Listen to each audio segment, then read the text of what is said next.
ஹரே கிருஷ்ணா. உபதேசாமிர்தம் பாகம் 21 பதம் 6 அதன் தொடர்ச்சி. இக்கூற்றுப்படி ஸ்ரீ நித்யானந்த பிரபு மற்றும் ஸ்ரீ அத்வைத பிரபுவின் சந்ததியினராகிய கோஸ்வாமிகள் கண்டிப்பாக பக்தர்கள்தான். ஆனால் மற்ற குடும்பங்களிலிருந்து வரும் பக்தர்களை ஒதுக்கி பேதம் பாராட்ட கூடாது. உண்மையில் முந்தைய ஆச்சாரியர்களின் குடும்பத்திலிருந்து வரும் பக்தர்கள் ஆனாலும் மற்ற சாதாரண குடும்பங்களிலிருந்து வரும் பக்தர்கள் ஆனாலும் இருவரையும் சமமாகவே பாவிக்க வேண்டும். இவர் ஒரு அமெரிக்க கோஸ்வாமி என்று ஒருவன் எண்ணி பேதம் காணக்கூடாது. இவர் ஒரு நித்யானந்த வம்ச கோஸ்வாமி என்றும் ஒருவன் எண்ணக்கூடாது. கிருஷ்ண பக்தி இயக்கத்தில் உள்ள அமெரிக்க வைஷ்ணவர்களுக்கு கோஸ்வாமி பட்டத்தை நாங்கள் அளிப்பது குறித்து சிலர் எங்களை எதிர்க்கிறார்கள்.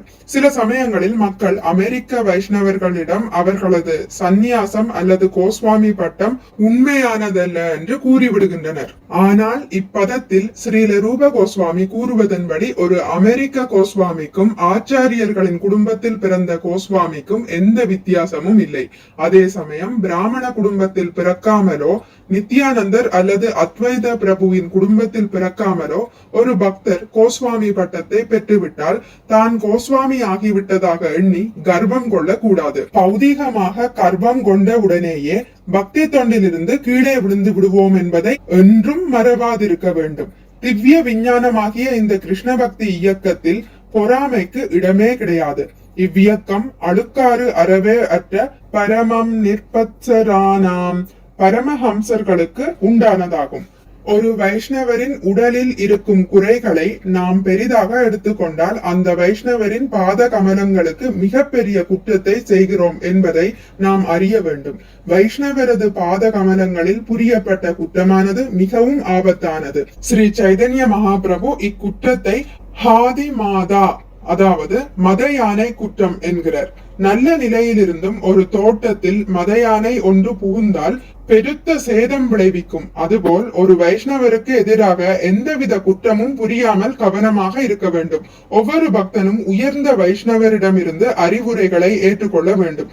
அதுபோல் உயர்ந்த வைஷ்ணவரும் இளைய வைஷ்ணவருக்கு உதவ தயாராக இருக்க வேண்டும். கிருஷ்ண உணர்வில் ஆன்மீக முன்னேற்றத்தை பொறுத்தே ஒருவர் உயர்ந்தவரோ இளையவரோ ஆகிறார். தூய வைஷ்ணவரின் செயல்களை ஜட வியூகத்தில் இருந்து ஒருவர் பார்க்க கூடாது. குறிப்பாக ஜட வியூகத்தில் இருந்து ஒரு தூய வைஷ்ணவரை ஒரு ஆரம்ப நிலை பக்தர் பார்ப்பது மிகவும் அபாயகரமானது. எனவே ஒருவன் தூய பக்தரை வெளித்தோட்டத்தை வைத்து பார்க்க கூடாது. அவரது உள்குணங்களை அறிந்து கொள்ள முயல வேண்டும். மேலும் பகவானின் திவ்ய சேவையில் அவர் எவ்வாறு ஈடுபட்டுள்ளார் என்பதை உணர்ந்து கொள்ள வேண்டும். இவ்வாறு ஒருவன் ஒரு தூய பக்தரை ஜட வியூகத்தில் இருந்து பார்ப்பதை தவிர்த்து தானே படிப்படியாக தூய பக்தன் ஆகலாம். கிருஷ்ண பக்தி என்பது குறிப்பிட்ட மக்களுக்கோ குறிப்பிட்ட பக்தர்களுக்கோ குறிப்பிட்ட நாட்டுக்கோ உட்பட்டது என்று எண்ணுபவர்கள் பக்தரின் வெளித்தோட்டத்தையே காண்பார்கள். இத்தகைய ஆரம்ப நிலையினர் உயர்ந்த பக்தரின் மேன்மை பொருந்திய சேவையை புகழாமல் அத்தகைய மகா பாகவதரை தங்கள் நிலைக்கு கொண்டு வர முயல்வார்கள். இத்தகைய பிரச்சனையை இக்கிருஷ்ண பக்தி இயக்கம் உலகம் முழுவதும் பிரச்சாரம் செய்வதில் சந்திக்க நேரிடுகிறது. துரதிருஷ்டவசமாக கிருஷ்ண உணர்வை உலகம் முழுவதும் பரப்பும் உன்னத செயல்களை பாராட்ட விரும்பாத தொடக்க நிலை சக சீடர்களால் சூழப்பட்டுள்ளோம். அவர்கள் எங்களை அவர்கள் நிலைக்கு கொண்டு வர எண்ணி எங்களை ஒவ்வொரு நிலையிலும் குறை கூறுகின்றனர். அவர்களது சிறு பிள்ளைத்தனமான செயல்களையும் குறைந்த அறிவையும் எண்ணி நாங்கள் வருந்துகிறோம்.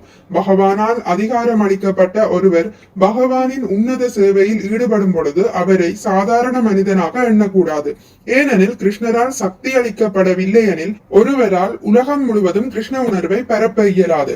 எனவே ஒரு தூய பக்தரை ஒருவன் குறை கூறும் போது கிருஷ்ண உணர்வில் முன்னேற விரும்புபவர்களுக்கு பெருந்தடையாகவும் அபாயகரமானதுமான ஒரு குற்றத்தை அவன் புரிகிறான். இதுவே வைஷ்ணவ அபராதம். ஒரு வைஷ்ணவரின் பாத கமலங்களில் குற்றத்தை செய்தால் அதன் மூலம் எந்தவித ஆன்மீக பலனையும் பெற முடியாது. எனவே அனைவரும் ஒரு வைஷ்ணவர் அல்லது சுத்த வைஷ்ணவரிடம் அழுக்காறு கொள்ளாமல் இருப்பதில் கவனமாக இருக்க வேண்டும்.